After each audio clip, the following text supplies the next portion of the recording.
Trong xong rụm lực lang vẫn dương đơn hào thà ca sầm đại trên nơi sén cứ chia ca sầm đại trên nơi lẹ cẩn nặng đại sén cùng nọt cha trên chia lẹ cẩn nặng đọ bò sa ra pin cai cha nước nông ca sầm đại trên nơi sén ní cứ chia ca sầm dục trên nơiទីមួយគឺការចម្លងក្រមទីពីរទៀតគឺការបកប្រែក្រមចាក្នុងការសម្ដែងចេញនៃសែនគឺវាមានពីរដំណាក់កាលហ្នឹងណាទាំងអស់គ្នាចាការចម្លងក្រមមានន័យថាគឺជាការចម្លងព័ត៌មានស៊ីនេតិកចាពី ADN មក AN ហ្នឹងណាហើយមួយទៀតគឺការបកប្រែក្រមអញ្ចឹងការបកប្រែក្រមមានន័យថាការបកប្រែពី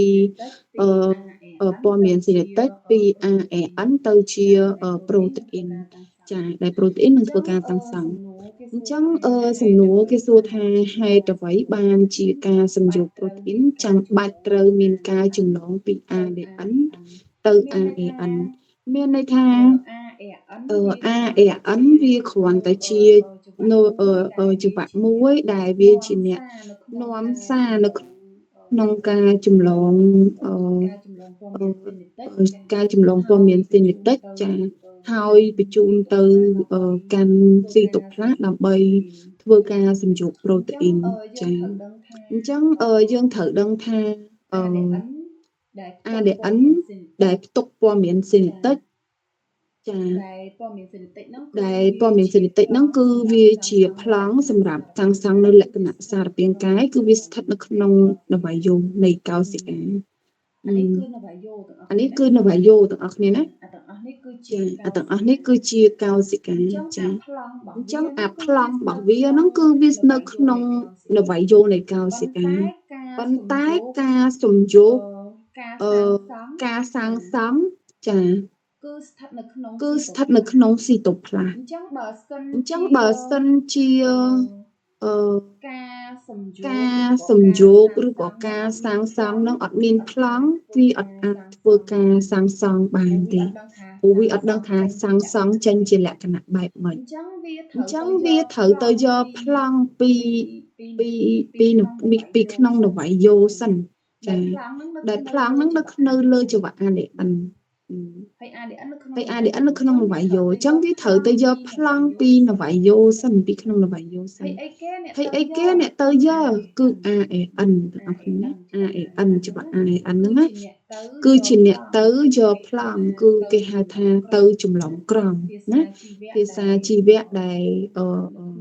នៅក្នុងមេរៀនហ្នឹងការចម្លងព័ត៌មានស៊ីនេតិកហ្នឹងពី ADN ទៅ AN ហ្នឹងគឺគេហៅថាការចម្លងក្រមទាំងអស់គ្នាណាហ្នឹងហើយអញ្ចឹងនៅពេលដែលវាធ្វើការចម្លងព័ត៌មានស៊ីនេតិកពីចង្វាក់ ADN ហើយនោះចង្វាក់ AN នេះគឺវាត្រឡប់ពីនវាយោមកកាន់ស៊ីតូផ្លាសវិញដើម្បីធ្វើការសាងសង់នៅប្លង់ដែលវាយកចេញពី ADN ហ្នឹងហើយសាងសង់មកថាតើប្លង់ហ្នឹងគឺវាមានគំរូបែបម៉េចនោះវានឹងផ្គុំគ្នាមានសមាសធាតុផ្សេងទៀតចាគឺមានពី AN ចាគឺមាន AN តេមានរីបូសូមមានអាស៊ីតអាមីណេអេផ្សេងទៀតក្នុងការចូលសង់នៅប្លង់ដែលយកចេញពីរូបហ្នឹងឯងចាអញ្ចឹងហើយទៅការសំយោគប្រូតេអ៊ីនគឺត្រូវរួមធ្វើការសាងសង់នៅប្លង់ដែលយកចេញពីការចាប់ចាគឺត្រូវចម្លងពី ADN ទៅ AN ចាបើសិនជាអត់ចម្លងពី ADN ទៅ AN ទេនោះវាអត់មានប្លង់ក្នុងការធ្វើការសំយោគនៅព័ត៌មានស៊ីនតិចនឹងកាន់ចេញបានទេចាវាអត់អាចលេចចេញនៅលក្ខណៈនៃសារពាង្គកាយនឹងបានទេបើសិនជាអត់មានអ្នកសាងសង់បើមានតែប្លង់នៅផ្សេងអ្នកសាងសង់នៅផ្សេងអត់យកប្លង់មកឲ្យអ្នកសាងសង់មើលអ្នកសាងសង់មិនអាចសាងសង់បានទេអានោះត្រូវយល់ចឹងតោះអញ្ចឹងយើងអាចឆ្លើយបានថាព្រោះ ADN ជាព័ត៌មានស៊ីនតិចសម្រាប់សំយោគប្រូតេអ៊ីនគឺស្ថិតនៅក្នុងនវាយោ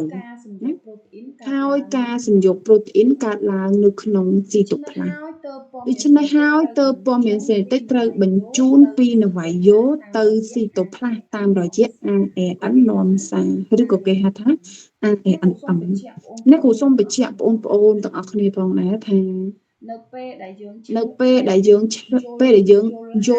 យល់ហើយណាយើងមិនអាចឆ្លើយតាមការយល់ចេះតានិយាយអត់ត្រូវក្នុងពាក្យបច្ចេកទេសរបស់ជីវៈគឺអត់បានទេអាហ្នឹង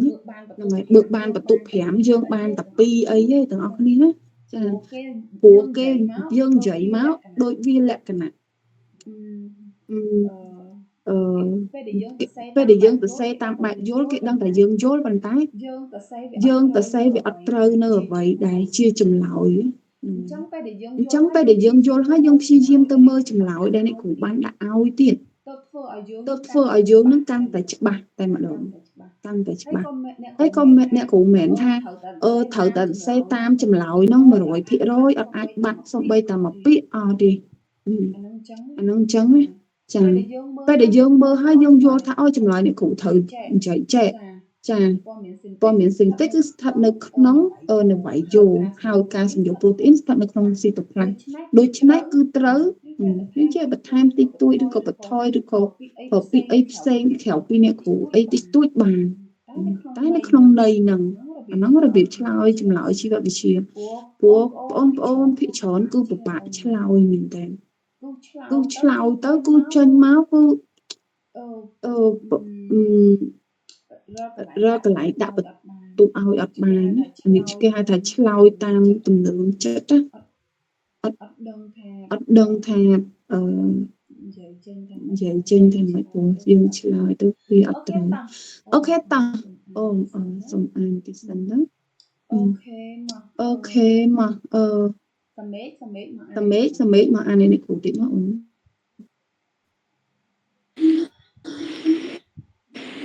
5ហេតុអ្វីបានជាការសំយោគប្រូតេអ៊ីនចាំបាច់ត្រូវមានចម្លងពី ADN ទៅ ARN ព្រោះ ADN ជាព័ត៌មានស៊ីនេតិកសម្រាប់សំយោគប្រូតេអ៊ីនស្ថិតនៅក្នុងនវាយោហើយការសំយោគប្រូតេអ៊ីនកើតឡើងនៅក្នុងស៊ីតូផ្លាស់ដូចនេះព័ត៌មានស៊ីនេតិកត្រូវបញ្ជូនពីនវាយោទៅស៊ីតូផ្លាស់តាមរយៈ ARN នាំសារឬ ARNM ចាអរគុណតាលីយ៉ាច្រឡំទៅជា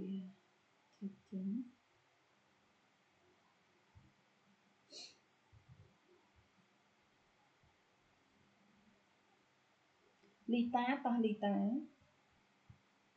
មកលីតាអូនលីតាអានម្ដងទៀតមកលីតា5ហេតុអ្វីបានជា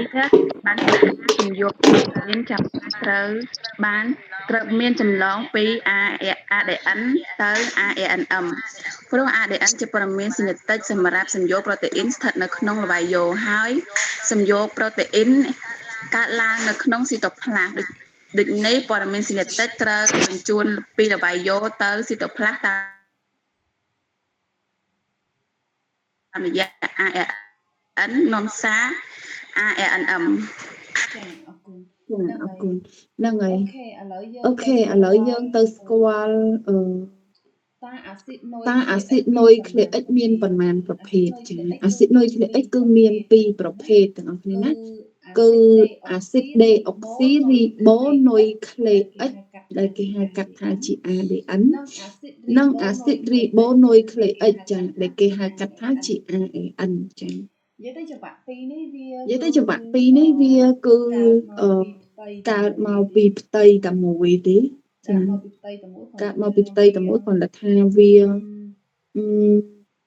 រូបរាងអីវាផ្សេងគ្នាវាខុសគ្នា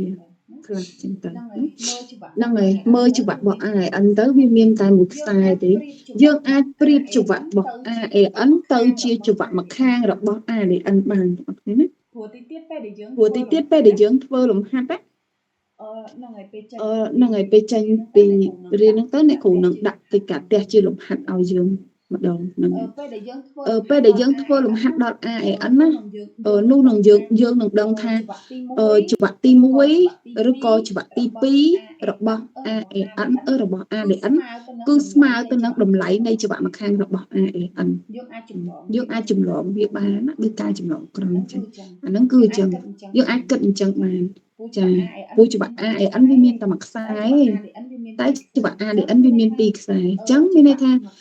ច្បាប់មួយខ្សែនៃច្បាប់ a e n អូខេចាអញ្ចឹង ADN និង AN គឺវាជាអាស៊ីតនុយក្លេអ៊ិកដូចគ្នាណាអាស៊ីតនុយក្លេអ៊ិកដូចគ្នាដែលវាស្ថិតនៅក្នុងសម្រាប់ ADN គឺវានៅក្នុងនវាយោចាសម្រាប់ ADN គឺវាស្មើ AN គឺវានៅក្នុងស៊ីតុផ្លាវាអាចទៅមកក្នុងនវាយោចាវាអាចទៅមកក្នុងនវាយោបានតែគ្រាន់តែថាសម្រាប់ ADN គឺវាសម្រាប់បង្កើននៅចំនួនក្រូម៉ូសូមណាតួនាទីរបស់វាយើងត្រូវដឹងចឹងព្រោះក្រូម៉ូសូមមួយកើតឡើងពីមួយម៉ូលេគុលពាក្យថាមួយម៉ូលេគុលគឺច្បាប់វែងណាទាំងអស់គ្នាចាមួយម៉ូលេគុលរបស់ ADN ដែលរុំលើប្រូតេអ៊ីនអ៊ីស្តូនចាបង្កើតបានទៅជាក្រូម៉ូសូមមួយនេះគ្រូធ្លាប់បញ្ចូលនៅក្នុងមេរៀន ADN ហើយក្រូម៉ូសូមនៅក្នុងកោសិកាយើងមាន46មានន័យថាវាមាន46ម៉ូលេគុល ADN ដែរអញ្ចឹងនៅពេលដែលកោសិកាត្រូវធ្វើចំណែកបង្កើននៅចំនួនកោសិកាគឺត្រូវតែធ្វើការស្វ័យតម្លើងទ្វេរបស់ ADN ដែរចាអញ្ចឹងនៅក្នុងការស្វ័យតម្លើងទ្វេរបស់ ADN វាមិនមែនចេះតែស្វ័យទេវាស្វ័យលុះត្រាតែកោសិកាចែកខ្លួនកោសិកាបង្កើននៅចំនួនដោយចំនួនកោសិកាចាស់មាត់ដែលបាត់បង់តែខឧទាហរណ៍កោសិកាស្បែកកោសិកាស្បែករបស់យើងងាប់ជារៀងរាល់ថ្ងៃដោយសារតែការដុសខាត់ចានៃការងូតទឹករបស់យើងអញ្ចឹងពេលដែលវាងាប់ហើយបើវាអត់ដុសឡើងវិញសួរតែស្បែករបស់យើងវានៅដដែលទេចាវាអត់នៅដដែលទេអញ្ចឹងវាការរីកលូតលាស់ឡើងនៃកោសិកាថ្មីហ្នឹងគឺជាការរួមចំណែកនៃការបង្កើននៅចំនួនក្រូម៉ូសូមហើយការបង្កើននៅចំនួនក្រូម៉ូសូមនោះផងដែរគឺវាត្រូវតែឲ្យ ADN ស្វ័យតម្លើងទ្វេណាដើម្បីបង្កើននៅចំនួនម៉ូលេគុល ADN ទើបអាចបង្កើននៅចំនួនក្រូម៉ូសូមបានហើយចុះហេតុអីมันតេតងនឹងការបង្កើនចំនួនក្រូម៉ូសូមព្រោះដោយសារតែកោសិកាមួយវាចែកខ្លួនបានកោសិកា2នេះអាកោសិកា2នេះអាកោសិកា2នេះគេហៅកោសិកាថ្មីទាំងអស់គ្នាណាចា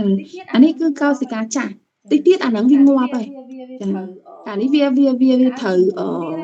បង្កើនចំនួនទៀតហើយអាហ្នឹងវាត្រូវបង្កើនចំនួនទៀតហើយ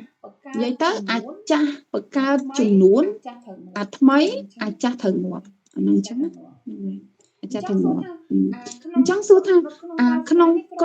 នុងកោសិកានេះក្រូម៉ូសូមមានតែ46ចាហើយត្រូវចែកឲ្យកោសិកាមួយស្មើនឹងចំនួនក្រូម៉ូសូមដែលមាននៅក្នុងកោសិកាមេ46ដូចគ្នាបើសិនជាក្រូម៉ូសូមនឹងវាអត់កើនចំនួនតើអាចឲ្យកោសិកាដែលបានកូន2នេះវា46ស្មើគ្នាអត់ស្មើគ្នាបានទេបើវាអត់ចែកខ្លួនបើវាអត់បង្កើននៅចំនួនអញ្ចឹងអានេះបើមានតែ46ចឹងពេលដែលវាចាញ់កូន2នេះបានអានេះ46បើសិនជាក្រូម៉ូសូមអត់បង្កើនចំនួនវាមិនអាចបញ្ជូនឲ្យកោសិកាមួយស្មើ46មួយទៀតស្មើ46ទៀតបានអានឹងអត់បានទេអញ្ចឹងវាត្រូវការ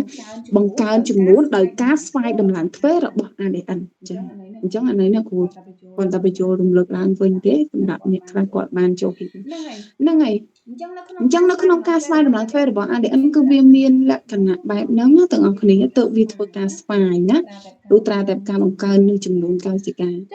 ចុះចំណែក AN វាមាននីតិអីគេ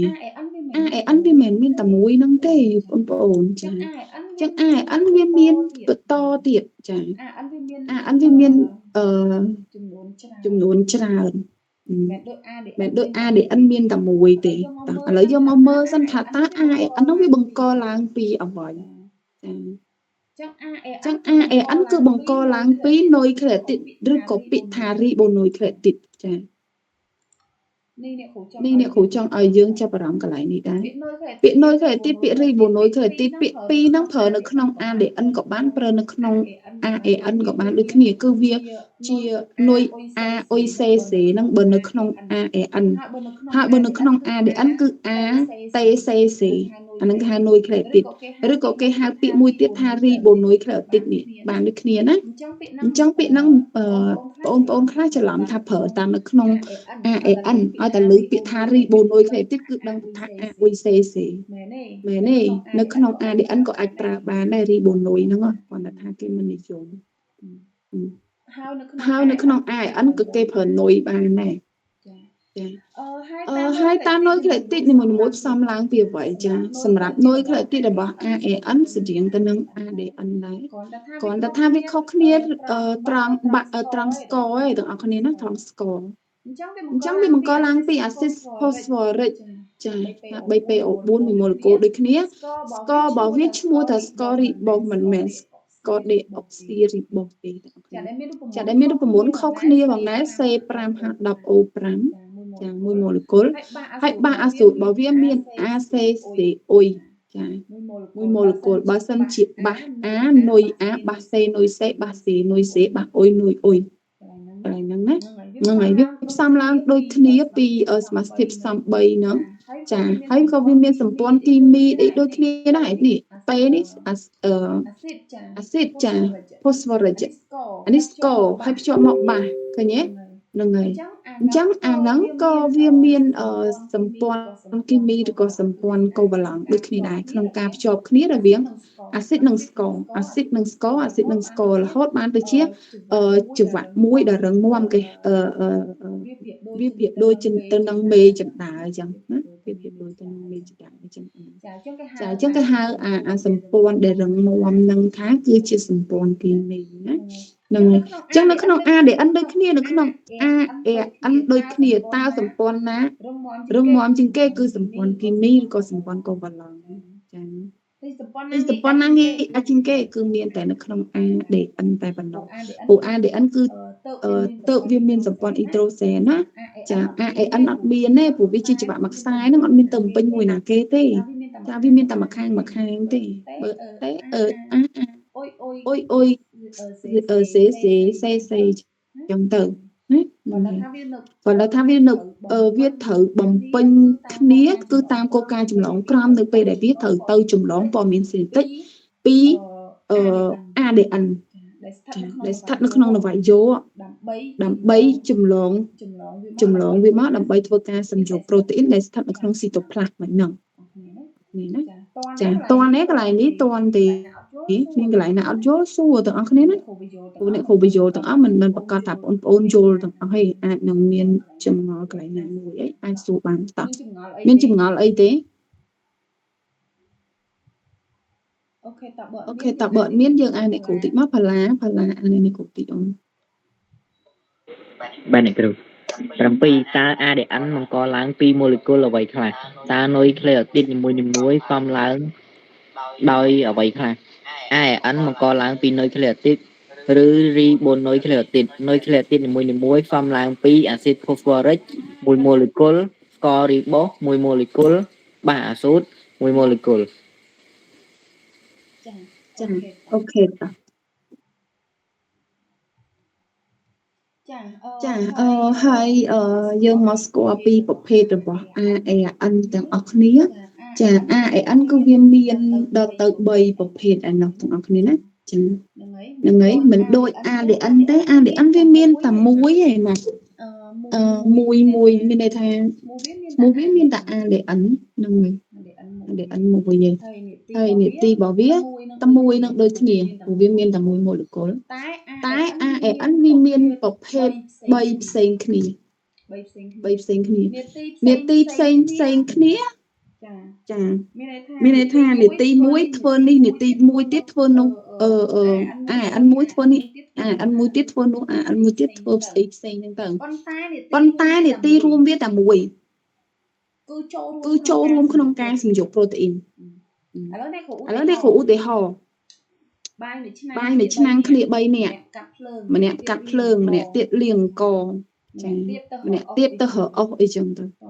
toàn ấy người bánh tay ở bay nè năng nè rồi ốc nè ở cắt phơn nè liền có cứ cô đau tầm mũi không ca đâm bài để ti tầm mũi rùm khía tự đâm bài còn tha đâm bay ban cho anh cứ thằng miên tôi này tiếp xem khỉ chẳng anh cứ viêm miên bay bộc hết cứ anh nóm xá rồi có cái hai thác anh ấm anh ấy cứ sau cắt á ở đây khơi anh ấm bên đây thác anh nóm xá nè anh nóm xá anh nóng cứ vi cá lao mau pi chụp ạ tô đôi khỉ hay viên miên nôi khỉ tịt đôi khỉ ôi xe xỉ đàn mỗi tiết cứ cái hai tha anh bị bồ xuống được có cái hai tha anh để anh này cứ với thở trâu rôm cho mũi nông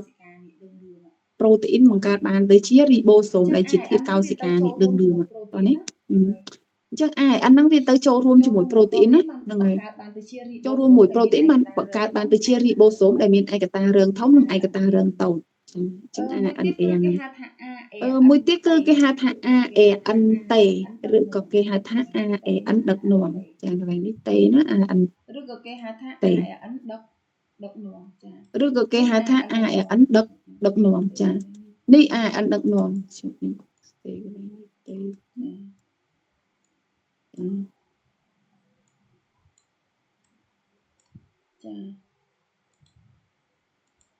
đi ăn tế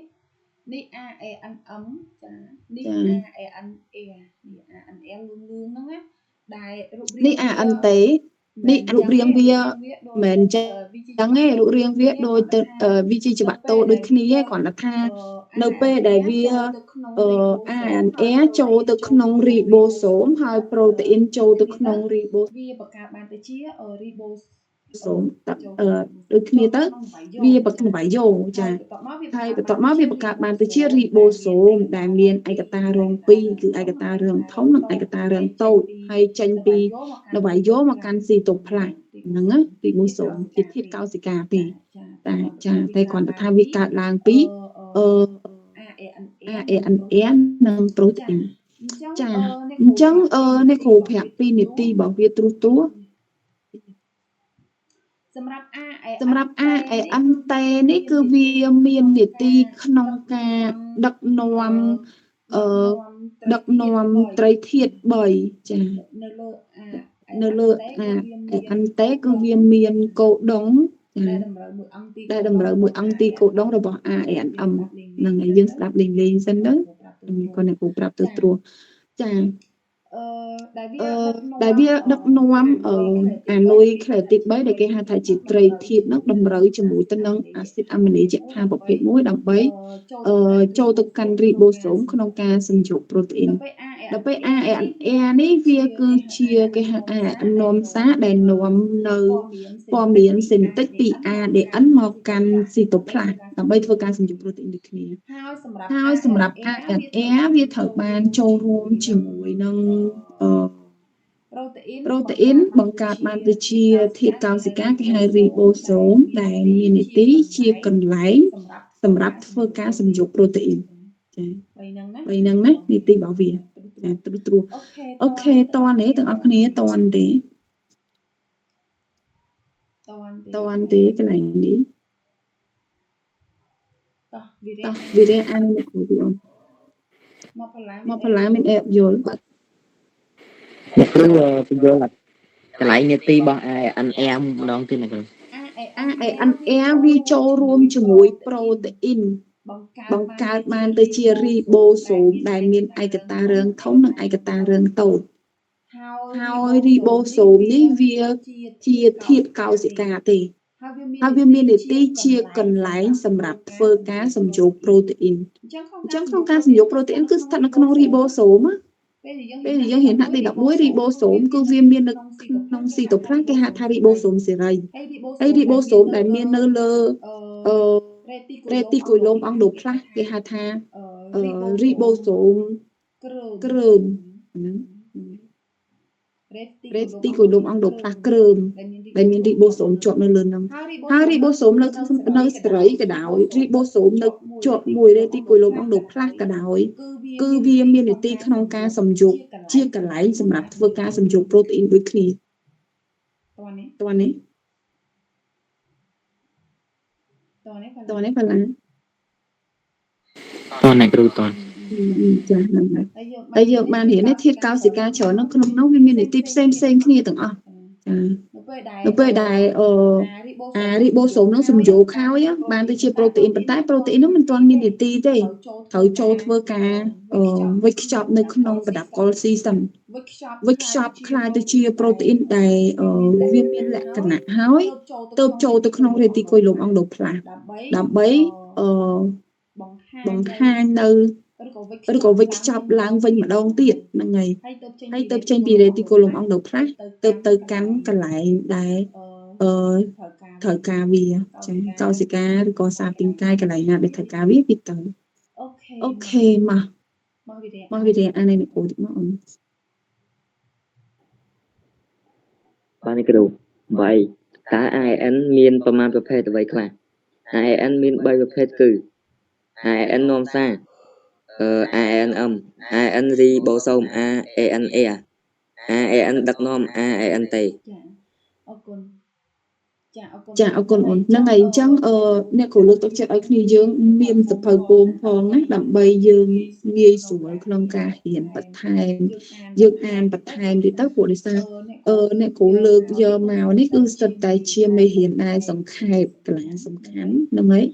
ហើយបើយើងចង់ច្បាស់ទៀតគឺយើងអាចអានសភៅពងបន្ថែមទៀតទៅព្រោះនៅក្នុងសភៅពងគេសម្រាប់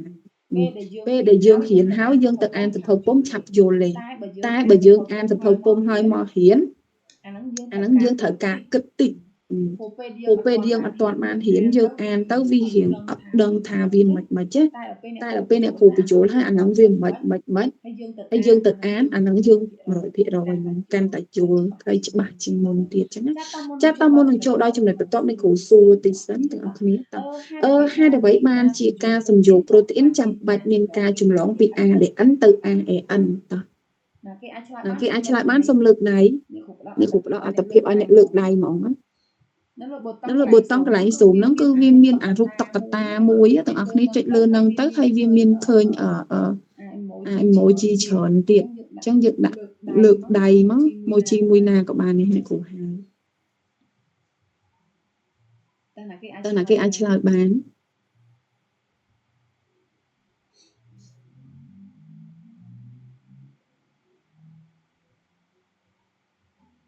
មានទេ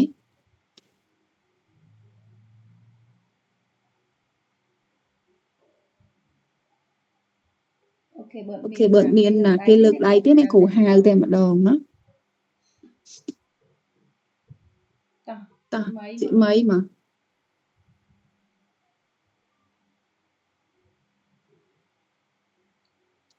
សិមីលើអ្នកគ្រូទេសិមីលើអ្នកគ្រូ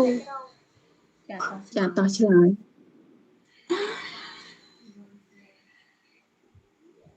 បានជាបានជាតោះព្រោះ ADN ជាព័ត៌មានស៊ីនេតិកសម្រាប់សំយោគប្រូតេអ៊ីនហើយស្ថិតនៅណា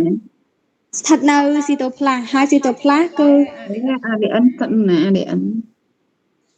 ស្ថិតនៅក្នុងនវាយោ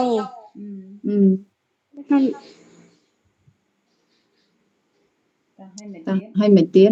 ហើយស៊ីតូផ្លាសជាអ្នកសំយោគ ADN តែស៊ីតូផ្លាសនៅក្នុងអ្នកគ្រូផ្លាស់ហើយលេខហើយស៊ីតូផ្លាសណាទៅសំយោគ ADN អត់ អត់ច្បាស់អូខេតោះឥឡូវនេះគ្រូហៅមួយទៀតអញ្ចឹងលៀងហើយតោះលៀងហើយ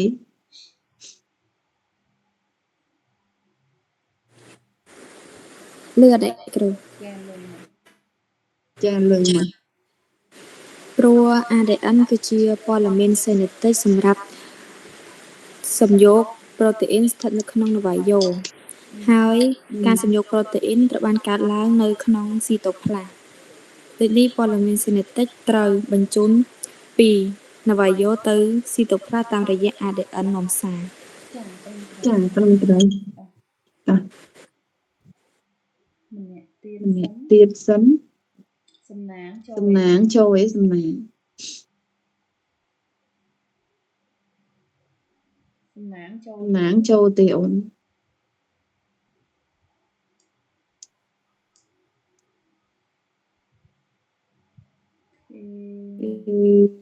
មួយទៀតដល់លេងតោះ ដល់លេងតោះដល់លេង បានអ្នកគ្រូ ចាឆ្លើយចម្លើយដល់សំណួរដដែលមិញណា ព្រោះ ADN ជាព័ត៌មានសេនេតិកសម្រាប់សំយោគប្រូតេអ៊ីនស្ថិតនៅក្នុងលវាយយ៉ូហើយការសំយោគប្រូតេអ៊ីននេះកើតឡើងនៅក្នុងស៊ីតូផ្លាសដូចនេះព័ត៌មានសេនេតិកត្រូវបញ្ជូនពីលវាយយ៉ូទៅស៊ីតូផ្លាសតាមរយៈ ARN នាំសារ ARNM ចាត្រឹមត្រូវអូខេតោះមួយទៀតតើអាស៊ីដនុយក្លេអ៊ិកមានប៉ុន្មានប្រភេទ លីតា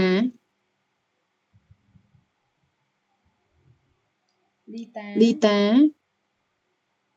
តើអាស៊ីដនុយក្លេអ៊ិកមានប៉ុន្មានប្រភេទ ចាអ្នកគ្រូឈប់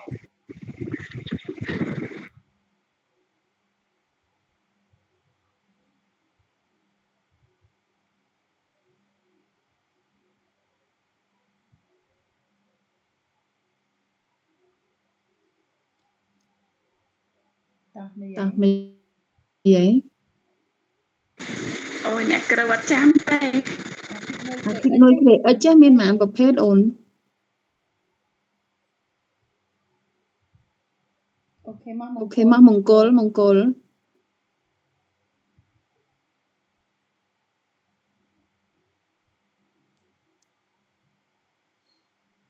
តោះមង្គ តោះ ល មង្គល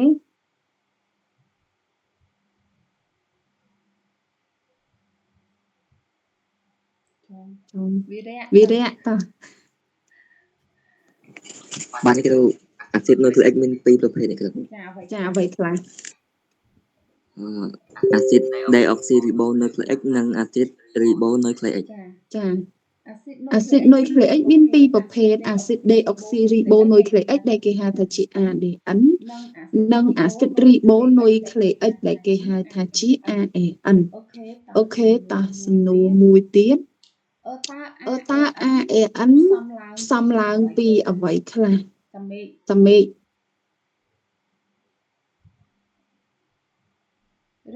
ឬក៏តើធាតុបង្ករបស់ ADN ជា AAN ជាអ្វី បាទអ្នកគ្រូធាតុបង្ក ARN មាន adenine មាន adenine អ៊ុយរ៉ានីន cytosine និង guanine អាហ្នឹងគេហៅថាអីគេ អាហ្នឹងគឺជំនួយក្លេទៀតអ្នកគ្រូ ចាហ្នឹងហើយយើងនិយាយតានុយក្លេទីតមកព្រោះធាតុបង្ករបស់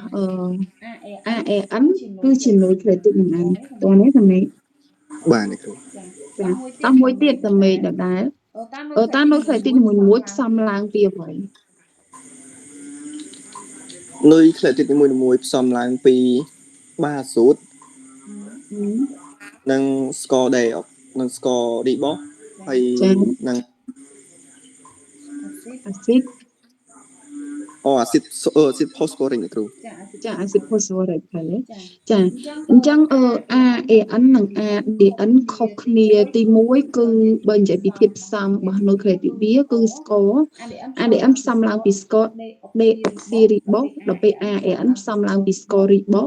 ចាដល់ពេលបាសរបស់វា ADN មានបាសតេអត់អ៊ុយ AAN មានបាសអ៊ុយអត់តេចាប៉ុណ្ណឹងណាបងប្អូន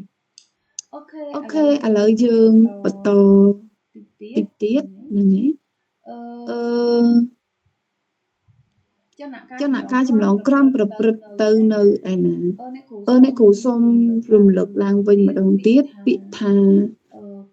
ការចម្លងក្រមឬក៏គេហៅថាចលនការចម្លងក្រមពាក្យថាចលនការមានន័យថាដំណើរការទាំងអស់គ្នាណាចាពាក្យថាចលនការមានន័យថាដំណើរការហ្នឹងឯងគឺស្មើនឹងពាក្យថាដំណើរការក្នុងការចម្លងក្រមអញ្ចឹងដំណើរការនៃការចម្លងក្រមគឺវាប៉ុណ្នេះត្រឹមប៉ុណ្នេះពីការចម្លងពី ADN ឲ្យទៅជា AAN ឃើញអ្នកគ្រូគូហ្នឹងហើយចាការចម្លងពី ADN ឲ្យទៅជា AAN ហ្នឹងណាចាអាហ្នឹងគឺគេហៅថាការចម្លងក្រមហីចាហើយការចម្លងក្រមនេះដែរមានន័យថាជាការចម្លងនៅព័ត៌មានសេនេតិកចាពី ADN មក AAN តោះនេះបើគេសួរថាតើការចម្លងក្រមជាអ្វីចាការចម្លងក្រមគឺជាការចម្លង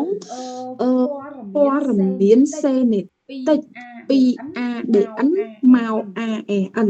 អាហ្នឹងណាការចម្លងក្រមចាយើងយល់ត្រូវតែយល់ចឹងទៅនឹងឯការចម្លងក្រមជាការចម្លងព័ត៌មានសេនេតិកពី ADN មក AAN ចឹងណាចាហើយការចម្លងក្រមហ្នឹងគឺស្ថិតនៅណាចាការចម្លងក្រមគឺស្ថិតនៅក្នុងនវាយោចាគឺស្ថិតនៅក្នុងនវាយោតែម្ដងការបកប្រែក្រម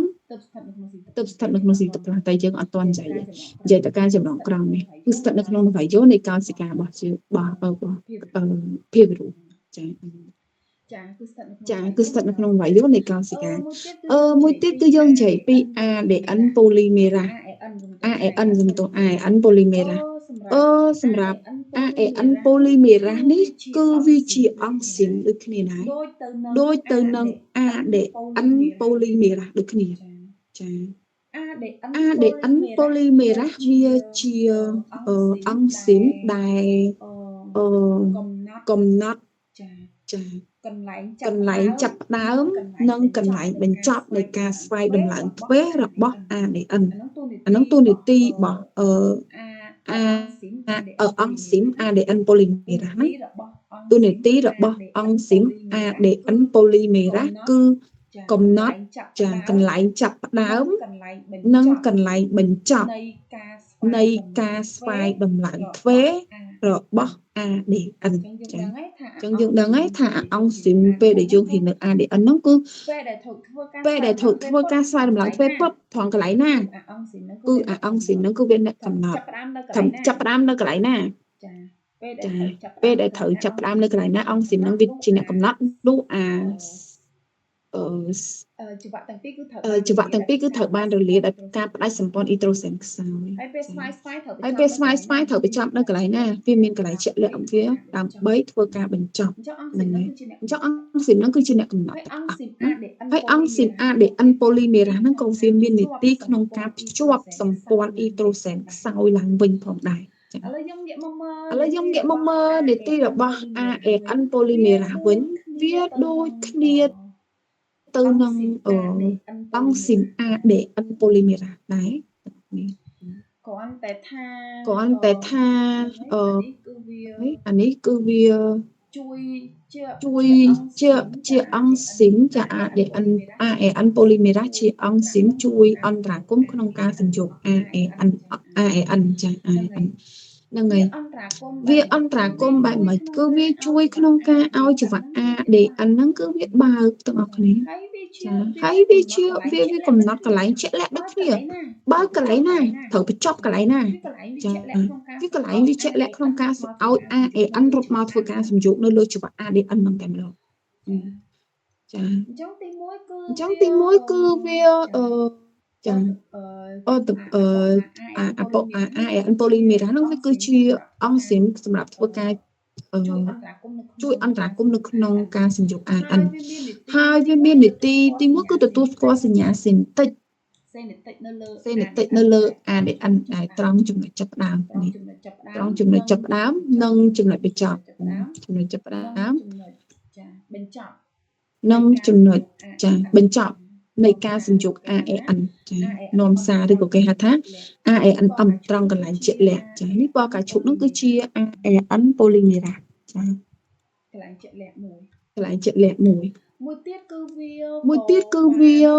ក៏បានបើក molecule ADN ដោយផ្ដាច់សម្ព័ន្ធ hydrogen ខ្សោយដែលភ្ជាប់ចង្វាក់ទាំងពីរហ្នឹងផង មួយទៀតក៏វាមាននីតិក្នុងការ ហើយមួយទៀតក៏វាមាននីតិក្នុងការធ្វើ polymer កម្មនៃនុយក្លេទីតឬក៏ការសំយោគ AAN polymer កម្មនេះមានន័យថាម៉េចទាំងអស់គ្នាពាក្យថា polymer កម្មpolymer កម្មនៅត្រង់កន្លែងនេះគឺយើងសំដៅទៅលើការដែលឲ្យ ribonucleotide របស់ AANM ដែលមាន AOCC រត់មកបំពេញនៅលើចង្វាក់របស់ ADN ដោយ A បំពេញមួយអ៊ុយ C បំពេញមួយ C បំពេញមួយ C អញ្ចឹងទៅ អ៊ុយរបស់ AN បំពេញ A អ៊ុយរបស់ AN បំពេញ A របស់ ADN ចាទៅដល់ពេល A របស់ AAN បំពេញមួយតេចាដល់ពេល C របស់ AN បំពេញមួយ C របស់ AAN បំពេញមួយ C អញ្ចឹងនៅពេលដែលវាបំពេញគ្នាវាត្រូវធ្វើការតម្រូវជាមួយនឹងនុយក្លេទីតដែលមាននៅលើចង្វាក់របស់ ADN ហ្នឹងណាគឺធ្វើមិនឲ្យវាត្រូវគ្នារត់មកបំពេញឲ្យត្រូវគ្នាតាមលំដាប់លំដោយអ៊ុយបំពេញ A បំពេញតេ C បំពេញ C បំពេញ C អញ្ចឹងទៅអាហ្នឹងគេហៅថាជា polymer គឺជាការ អញ្ចឹង ឲ្យត្រូវគ្នា polymer កម្មគឺជាការធ្វើឲ្យត្រូវគ្នានៃនុយក្លេទីតរបស់ ADN និង AAN តើនេះទាំងអស់គ្នាតើ polymer កម្មតោះតើនេះទាំងអស់គ្នាតើទេ មានចម្ងល់អីទេ មានចម្ងល់អីទេ រៀនអត់ឆ្ងល់ជាមួយប្រឡង រៀនអត់ឆ្ងល់ជាមួយប្រឡងណា អូខេ អូខេ ចាតារីសា រីសាលឺអ្នកគ្រូវិញអូន លឺអ្នកគ្រូ ចាតាអានេះអ្នកគ្រូទី ចាតាអានេះអ្នកគ្រូទី 9តើចលនាការចម្លងក្រោមប្រព្រឹត្តទៅនៅឯណានៅក្នុងលវាយោនៃកោសិកា10តើ ARN polymerase ជាអ្វីមាននីតិដូចម្ដេច ARN polymerase ជាអង់ស៊ីមជួយអន្តរាគមន៍ក្នុងការសំយោគ ARN polymerase មាននីតិដូចជាទទួលស្គាល់សញ្ញាសេនលើ ADN ដែលអាចឲ្យចាប់ផ្ដើមនិងបញ្ចប់ការសំយោគ molecule ADN នាំសារត្រង់កន្លែងជាក់លាក់បើក molecule ADN ដោយផ្ដាច់សម្ព័ន្ធ hydrogen ខ្សោយដែលភ្ជាប់ច្រវាក់ទាំងពីរធ្វើឲ្យមាន polymer កម្មនៃនុយក្លេទីតឬការសំយោគ ARN នាំសារ ចាយល់ទេ ចា ក្នុងការ យល់ទេក្នុងការប កស្រាយពីនីតិ បកស្រាយពីនីតិរបស់ ARN polymerase ទីមួយវាទទួលស្គាល់សញ្ញា ទីមួយវាទទួលស្គាល់សញ្ញាសេនេតិកនៅលើច្រវាក់ ADN ត្រង់កន្លែងចាប់ផ្ដើមនិងកន្លែងបញ្ចប់ចាក្នុងការសំយោគ ក្នុងការសំយោគ molecule ANM នាំសារ ទី2គឺវាបើកច្រវាក់ ទី2គឺវាបើកច្រវាក់ ADN ដែលផ្ដាច់សម្ព័ន្ធ hydrogen ខ្សោយទី3គឺវាធ្វើ polymer កម្មនៃនុយក្លេទីតឬក៏ការសំយោគនៅ AN នាំ បើសិ សារ នជាអត់មានអាច បើសិនជាអត់មានអាចង្វាក់មួយខាងរបស់ ADN ទេនោះគឺវាអត់បានច្រវាក់ AN នាំសារនឹងបានទេចាព្រោះនុយក្លេទីតរបស់ ANM ដែលស្ថិតនៅក្នុង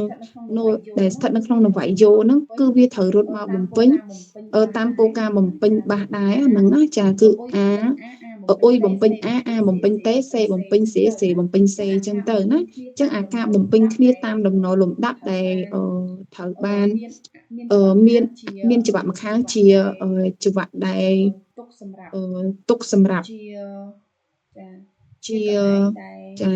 ជាកន្លែងដែលឲ្យ AN រត់មកបំពេញទៅតាមលំដាប់លំដោយនេះអានឹងគេហៅថាជាការធ្វើ polymer អូខេតោះមានសំណួរអីទេទាំងអស់គ្នា អ្នកគ្រូអត់សូវយល់ឡើងទទួលស្គាល់សញ្ញាសេនេតិកអ្នកគ្រូទទួលស្គាល់សញ្ញាសេនេតិក ទទួលស្គាល់សញ្ញាសេនេតិកត្រង់កន្លែងចាប់ផ្ដើមមានន័យថា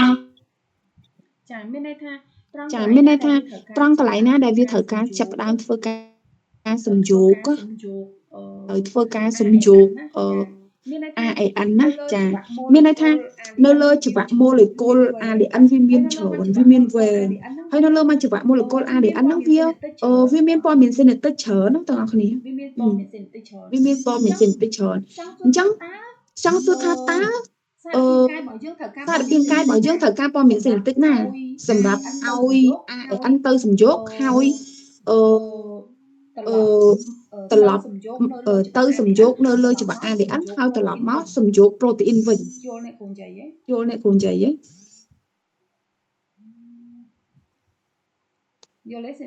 យល់ទេសិមី អត់ថងអ្នកគ្រូ ចាអញ្ចឹងដងទៀតណានៅលើច្បាប់ ADN វាមានព័ត៌មានសេនេតិចច្រើនព្រោះព័ត៌មានសេនេតិចគឺវាស្ថិតនៅលើអង្កត់របស់សែនហើយសែនគឺជាអង្កត់មួយរបស់នៅលើ molecule ADN អញ្ចឹងមកចង្វាក់វែងរបស់ ADN វាមានអង្កត់សែនច្រើនព្រោះនេះហើយសែនមួយកំណត់ព័ត៌មានសេនេតិចមួយអ្នកគ្រូឧទាហរណ៍ព័ត៌មានសេនេតិចទៅលើការជួសជុលស្បែកព័ត៌មានសេនេតិចទៅលើការកំណត់លក្ខណៈរូបរាងភ្នែកព័ត៌មានសេនេតិចសម្រាប់ធ្វើអីផ្សេងៗចឹងទៅអញ្ចឹងនៅពេលដែលកោសិការបស់យើងត្រូវការការលូតលាស់នៃការលូតលាស់នៃវាទៅរកកន្លែងណាដែលជាស្បែករបស់យើងអញ្ចឹងអុកស៊ីនហ្នឹងវាទៅរកកន្លែងណាដែលស្បែករបស់យើងទៅវាបើកច្បាប់ ADN កន្លែងហ្នឹងតើនេះវាមិនយល់អ្នកគ្រូ ហ្នឹងហើយចាហ្នឹងហើយអញ្ចឹងវាគ្រប់កន្លែងណាគ្រប់កន្លែងណាលុះត្រាតែកន្លែងព័ត៌មានសេនេតិចហ្នឹងគឺជាកន្លែងដែលសារពាង្គកាយរបស់យើងត្រូវការចង់បានកំណត់វាត្រូវដែលត្រូវកំណត់ថាវាត្រូវបញ្ជូនមកគឺត្រូវតែជួសជុលស្បែកសម្រាប់ធ្វើការជួសជុលស្បែករបស់យើងឲ្យទៅជាលក្ខណៈបែបអញ្ចឹងកន្លែងព័ត៌មានសេនេតិចហ្នឹងគឺសម្រាប់ធ្វើការជួសជុលស្បែករបស់ប្រាប់ថាជួសស្បែករបស់យើងត្រូវជួសជុលបែបនេះជួសជុលនោះឲ្យ ADN ហ្នឹងវាមកធ្វើការអញ្ចឹងពេលដែលត្រូវជួសក្រមហ្នឹងហើយចាមកចម្លងនៅអាប្លង់ហ្នឹងហើយពី ADN ហ្នឹងហើយចាសម្រាប់ទៅធ្វើការសាងសង់មកឲ្យទៅជាលក្ខណៈដែលស្បែករបស់យើងហ្នឹងវាមានលក្ខណៈបែបហ្នឹងអញ្ចឹងទៅអាហ្នឹងអញ្ចឹងហ្នឹងគឺសញ្ញាសេនេតិចរបស់វាចាតើមានចំណុចអីទៀតបងប្អូនជល់មានទេហើយវាក៏កំណត់ត្រង់កន្លែងដែលបញ្ចប់ដែរណាវាត្រូវការប៉ុណ្ណាគឺវាកំណត់ប៉ុណ្ណា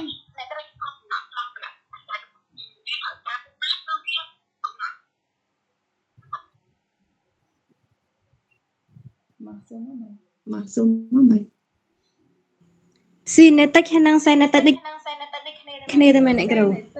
មានស៊ីនេតិចសេនេតិចអត់មានស៊ីនេតិចផងក៏មានសេនេតិចក៏មានសេនេតិចចាអត់អីទេអ្នកគ្រូកន្លែងណាអ្នកគ្រូសេខុសទេកន្លែងណាអ្នកគ្រូសេខុសទេនេះគឺព័ត៌មាននេះកន្លែងនេះគឺព័ត៌មានសេនេតិចនេះសេនេតិចអានេះក៏ពិតនៅលើកន្លែងនេះនៅលើនៅតនេះ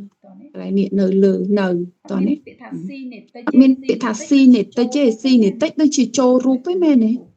មិនអានេះអ្នកគ្រូអត់ដឹងតែនេះគឺសេនេតិចតោះមានចម្ងល់អីទៀតសួរចាំបើអស់ហើយយើងអាចសម្រាប់ចឹងហើយអ្នកគ្រូមានកិច្ចការផ្ទះឲ្យណានេះកិច្ចការផ្ទះរបស់យើងណាហ្នឹងហើយចាតោះយើងសម្រាប់បាន